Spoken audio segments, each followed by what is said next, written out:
All right, let's get rolling. Thought number one, the last 4 games have just been absolutely wild. It really has been. Came right down to the end. It's at New Orleans, at home against Philadelphia and Atlanta, and then back on the road here at Dallas. Thought it took a lot of resilience and a lot of toughness. The guys trained hard for those what we call winning time moments, but you do have to go execute into those spots. And so tonight to see those moments, and certainly a shout out to Terry to set a franchise record for touchdown receptions. We've been playing football for a long time around here, and that's a big deal. So all that said, get ready to get rocking with you guys. Coach, can you talk about the importance of playing these tight games with a sports team, like building towards the future? Sure, and we've talked about this a little bit. As you're building a program, you'd hope you'd be into some really tight games, because that kind of hardness, it didn't always go our way. I want to make sure I'm clear on that. But to be battle ready as a first-year group, this has been a lot of end-of-the-game moments. And we knew we'd have to fight for some, and that was no different going into today. And so they haven't all gone our way. But in that space, on the sideline, you can feel these players know, man, like we're literally never out of the fight. Frustration, yes. Pointing fingers on that, hell no. And so I love that about our group. They know we're not out of it. And in those moments, even when we're behind, even as bad as it felt in the first half, it was a 3-point game and gave up a lot of yards defensively, but I thought them stepping up in the red zone was some big ops. So I love that we're in these close fights. We have trained for it a lot, and so I told them just because we can does not mean we need to. But I'll take the fight and what it stands for. Marcus, for Jayden at halftime, was that the plan going in, and what were the conversations that? It wasn't a plan going in. We thought we were going to go all the way, but he had some mild soreness in his leg. I just kind of made the decision, honestly, to say, hey, let's go with Marcus. It felt like it was going to be a game. They were really playing upfield. We're going to have to use the quarterback's legs more. And so it was just really my decision to say, hey, let's go in this route to go. But it wasn't a predetermined one. I just thought that was the way to go going into the second half. Was that sort of something you'd had before? No, not at all, Ben. So it was, like I said, just mine, really. And I just thought, hey, this is the right thing to do right here, and let's go for it. Just the way this team is, you guys have played a normal game in a while. Yeah, it's hard to get the words out. I'm with you there. I couldn't get the words out either. It's wild. It's so much fun, Ben, because of what they stand for. But, yeah, go ahead. I didn't mean to cut you off. No, what does that say to win games is one thing, to win them in the end, as you guys have now repeatedly, Yeah. and what does that say kind of what you guys are about at this point? I think at some point ago, the guys put the agendas to the side and just knew, hey, man, we got to go fight for it. It hasn't always gone our way. Obviously, we know this. Some games that came down again. In fact, the last time was November 24th to lose to Dallas at home, and that was a difficult one. Missed opportunities and moments. They returned a kick. We came back to go them. We onside it. They returned it. So going into I guess about week 10, we had lost 3 straight. Won 3 straight, and we walked into 3 straight losses. And that was hard. Nobody wants that. But as opposed to seeing what would happen, let's see where it goes, it was just the opposite, Ben. It was, let's get back onto the practice field, let's get back into the meeting rooms and see if we can absolutely go fight for it. And Bobby Wagner was at the very front of that. I can remember him, hey, can I talk to the team? It was prior to us playing Tennessee. And no one wants to lose 3 in a row. It's hard. But I do think there was a moment there that took place to show the resilience. And then coming off the bye, being that it was late, maybe there was some energy that got created through that. It's difficult to go that long before, especially as the first-year players. But as we're building it, I do love what we stand for as a group. We've got plenty to work on. I can't even begin to tell you how much. But we do know we're not out of the fight. Do you see anything tangible from what was learned of those 3 losses that you're now seeing play out? Yes, I think, honestly, John, I have. And here's what I've learned. I thought early on we were kind of riding the wave of emotion. When it was going high, man, we were like the tidal wave, riding it high. And when it was low, we could feel it. It was heavy on us. And I said, man, there are going to be these times. And so could we level those out? Not to be emotionless, that's not what I'm saying, but I knew they were going to be there, and just stay in it. And then New Orleans, step in the right direction. Philadelphia, step. Atlanta, step. And so, yes, I have seen the guys level out some, John, to know, hey, man, when it goes good or when it doesn't, you go to the next space. And it took going through that, I think, to get to that spot where we weren't riding the roller coaster. As the season goes and the calendar turns, the roller coasters get bigger. I did not want us to ride those emotions where the high highs were fun, but the low lows you couldn't get yourself out of. And so I think we did make some space, some gains into that space, and we're closer to the mark when it gets hard, and you know what's going to happen.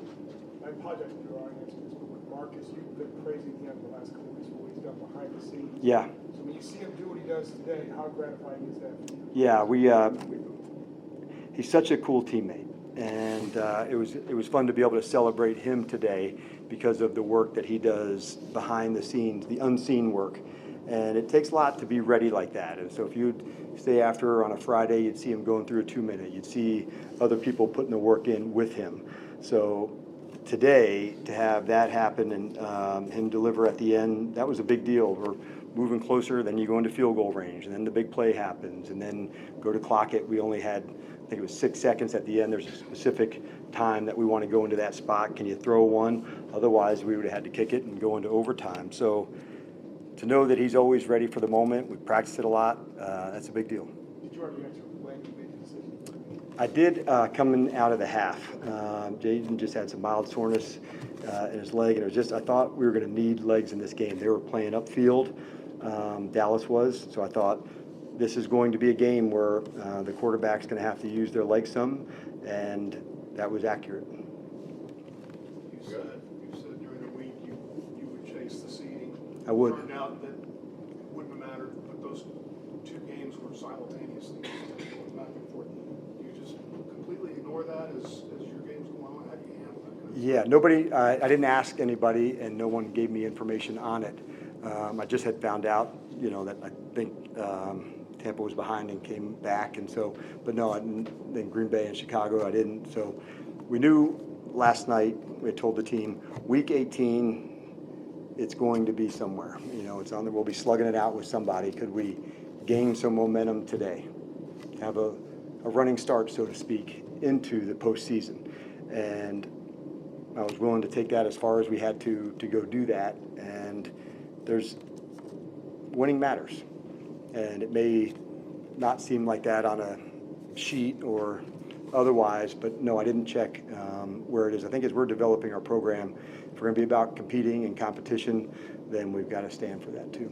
Yeah, 2 more. The run game was not fully productive today. Correct. When you did get Austin back, did you see enough of him to be pretty happy? What do you think of that? I was, maybe it didn't show up on the stat sheet, but I was. I think there's some gain that still took place, Ben. And the importance of him coming back now as opposed into next week, that was something that was important. And I was glad that he was able to demonstrate that.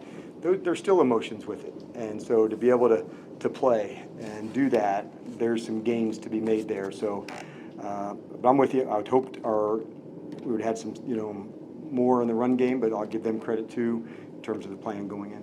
Is that a concern though going in? This has been a couple games where Jayden's obviously had some yards, but the running backs maybe not. I wouldn't say concern, John, but I would say emphasis. And so it's important to me to make sure we have balance to where we can do that. And so I recognize there could be some ones that are dead runs, not dead, but ones that you just keep staying with it and then you go from there. All right. Thanks, everybody. Safe trip home. The defender's helmet, and I just wanted to save the box for him and get a good release. And he put that ball only where I could get it, and I just wanted to attack it with my hands and get my feet down. So, that was a tough drive. Your wind is getting to you, but you got to have that laser-like focus to be able to make those plays. So, for my teammates to trust me to make some big plays on that drive, I'm humbled to be a part of that. Why do you call it a back five? Because you want to put it like high where the defense can get it. It's almost like, when your grandma puts the cookies high so the little kids can't get it. You know what I mean? So not disrespecting any little or anything like that, but if you put that ball a fade low or around the defender, he can get his hands or play through the ball. But if you can put it on the top shelf, it allows us as defenders, as receivers, to catch that ball, snatch it away to tuck. You literally Tavita really had a presentation on that just this past week, and it's just so cool to see us work through things during the week and see it show up in the game when we execute it. You remember the last time you were part of a normal end of a game here? It's like every week. This is crazy. Nah, we got a flair for the dramatics, that's for sure. But I think again, it's a testament to our team to be able to be resilient and fight through those. We never know how it's going to show up. I think we all know we could be better in that first quarter, first half, and get a little bit more rhythm for our team. Play more complementary football because when we do that, I feel like we can move the ball confidently. Defense can make plays, and it's just about staying ahead of the sticks and making the easy plays, making the routine plays routinely.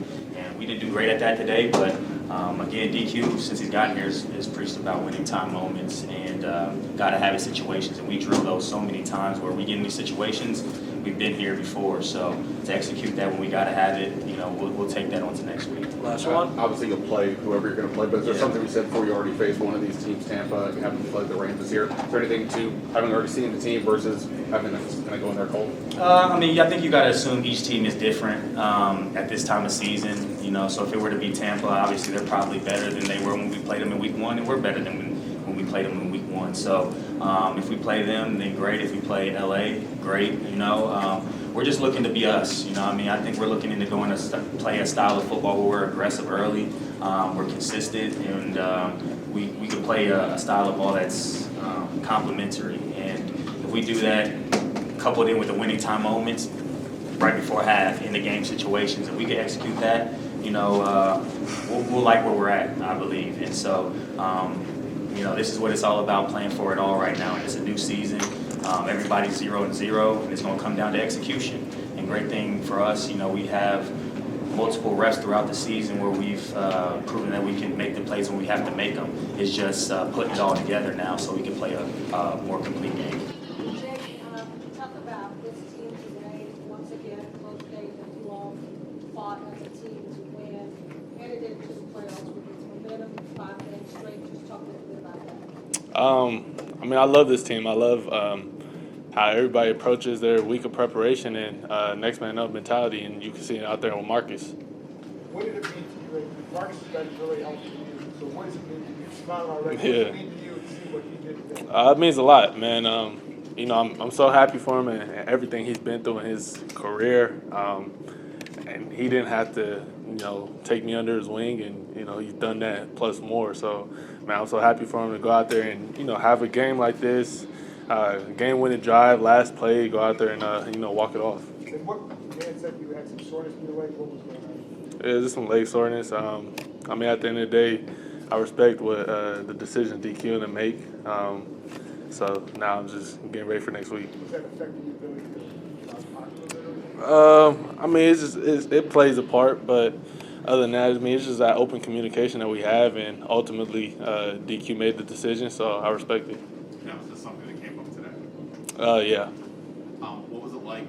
You've been part of a lot of these crazy endings. What was it like to watch Marcus lead in there and then Terry get that back? I would say even better. Selfishly, want to be a part of that, but obviously just to see those guys and see how Terry just broke the franchise record with a walk-off touchdown, and Marcus, like I said, everything he's been through in his life and his professional career, to get to this point, man, I'm just excited for both of them. If it had been a game that you all absolutely had to have, would you have played? 100%. Yeah, and they had to drag me off the field. What was Dallas doing to slow you down in the first half? To slow me down? Slow the offense down. We just got behind the sticks early on. We didn't execute how we were supposed to. They got good football players. Obviously, they trusted pass rush, but, we didn't capitalize on some opportunities that we had. How do you look at those, just coming back from those games, but you get behind those games? So when you get to the playoffs, how do you process all that? What do you guys do to make sure you stay on those? Obviously, you just want to play a clean game. Put your best foot forward at the start. You don't want to have to try to have so many come from behind wins. That just speaks to the resilience of the team to never stop fighting. The fact that you guys have had all these close games, kind of stretches the field to some degree, like the playoffs have already started for you guys even before you're actually in them. mean, I don't know what the playoffs feel like, so I guess we'll find out next week. What do you think it feels like? Everybody up there, people heard from guys about it. I mean, obviously everything's going to be amped up. It's win or go home. You know, have another week, but I think it's more so amped up based off of, you know, the outside noise. All right, appreciate it. Thank y'all. Yeah, I'm gonna take it.